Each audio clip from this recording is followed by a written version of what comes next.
She had 5 requirements before chemistry even started: location, diet, family values, career trajectory, language. She'd been called picky for 2 years.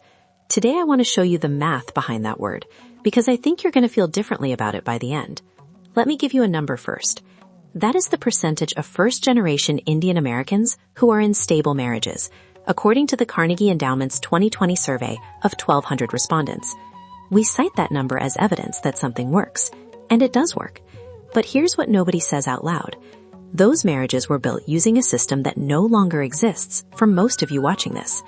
If you are second generation, if you grew up here, if you are building your life in America, if you have already moved away from the extended family infrastructure, you don't have that system anymore. The aunties aren't vetting for you. The community network isn't producing introductions. You have apps, matrimony websites, and the occasional family friend who means well, but doesn't actually know what you need. So when someone from that first generation world calls you picky, what they're actually saying is, why aren't you letting the system work? And the honest answer is, the system doesn't exist for you the same way. That 94% was earned through very careful filtering. The question for this generation is where that filtering happens now. Let's do the funnel.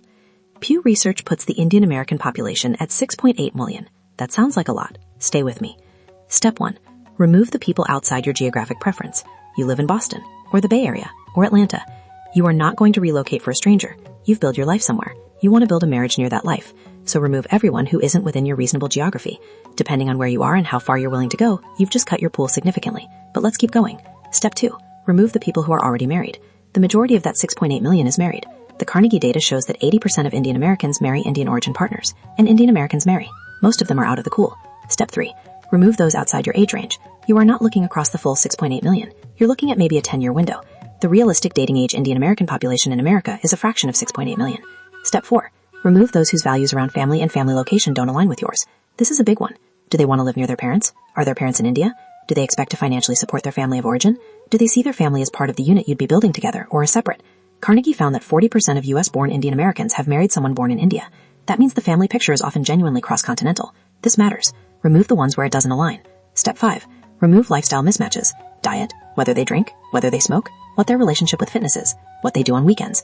These are not superficial. These are the texture of every single day for the next 40 years. Remove the misaligned ones. What's left? A few hundred people. Realistically. Maybe fewer depending on your geography and how honest you are about what you actually need.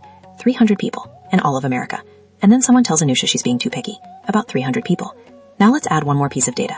A 2023 compatibility study found that couples who discussed deal breakers explicitly before the first date were 3.4 times more likely to report high compatibility at 6 months. Not slightly more likely. 3.4 times. The awkward conversation that nobody wants to have up front is the conversation that predicts whether you are wasting each other's time.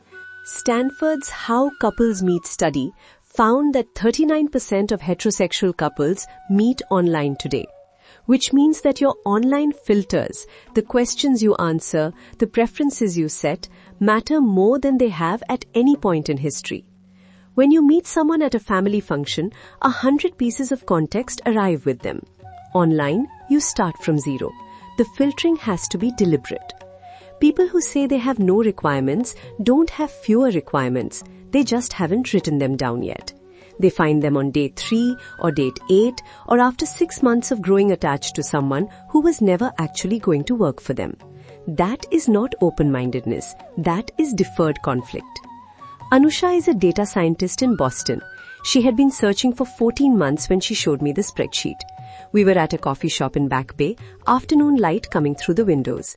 She opened her laptop, pulled up the spreadsheet, and looked almost embarrassed when she turned the screen toward me.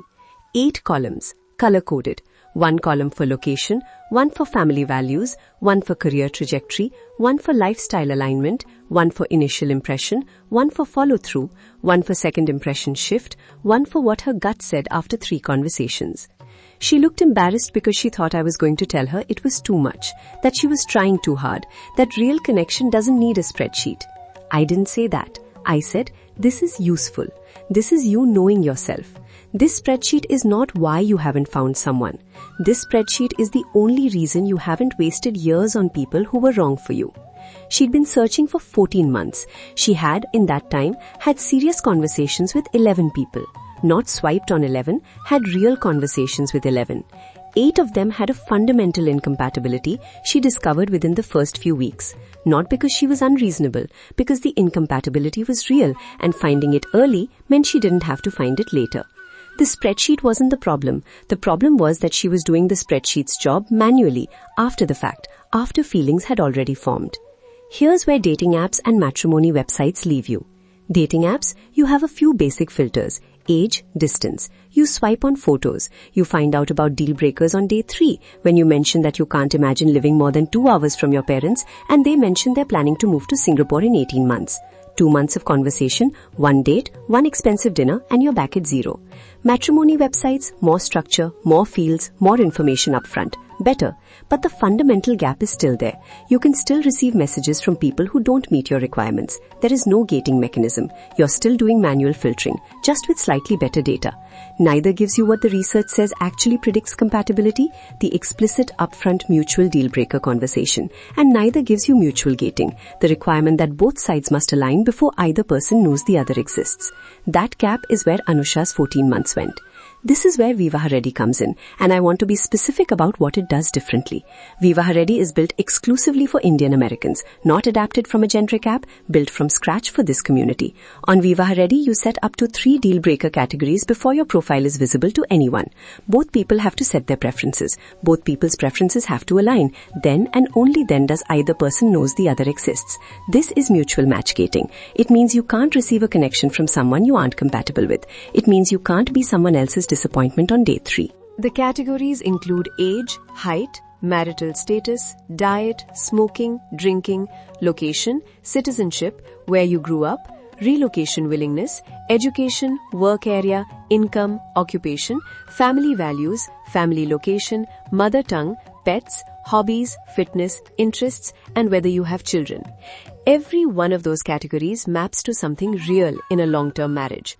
And if you're close but not quite there, VivaahReady shows you the near match, exactly which 1 or 2 deal breakers are blocking the connection. Not a vague incompatibility, the specific thing. So you can decide whether it's truly a deal breaker or something worth a conversation. Anusha's spreadsheet became her deal breaker list on VivaahReady. Instead of filtering manually after conversations had already started, the platform filters for her before anyone sees her profile. Her 8 columns became inputs. The system does what she used to do by hand before she'd had to sit across from someone she liked and have the disappointing conversation. I want to show you the other side of this. Parth came into this process thinking he had 3 requirements. He was proud of it actually. He thought it meant he was open-minded, not rigid like other people he'd seen be single for years with their long lists. 3 requirements. Easy. He was ready. Then he sat down and wrote it out. Really wrote it out. And when he was honest with himself, he had 12. He had opinions about where he wanted to live, and they were specific. He had opinions about family involvement in his marriage, and they were strong. He had feelings about diet that went deeper than preference. He had thoughts about children and timing that he'd never put into words because nobody had asked. 12. Not 3. I realized I actually had 12 things that mattered to me, he told me later. I just hadn't admitted it to myself. Setting deal breakers wasn't being difficult. It was being honest. That shift from 3 to 12 isn't a warning sign. It's the work. The people who stay at 3 or who say they have no requirements are not more open. They are less examined. They will find their requirements eventually, just not upfront, where it would have been useful. I want to give you 1 thing this week, not 3 things. 1. Write down your actual list, not what you think you should want, not what sounds reasonable when you say it out loud to someone who might judge you, what you actually need for this to work. Then count them. If you're surprised by the number, that surprise is useful information. If the number is higher than you thought, that doesn't mean you're too demanding. It means you know yourself better than you realized. The research says that knowing this upfront and having the conversation upfront makes you 3.5 times more likely to be genuinely compatible with the person you end up with. 3.5 times. That number is worth a spreadsheet. That number is worth a list with 12 items on it. Write your list. If you want a platform that's built to receive that list, that uses it to gate who you see and who sees you, VivaahReady.com. The match that's right for you exists. Make sure the system can find them.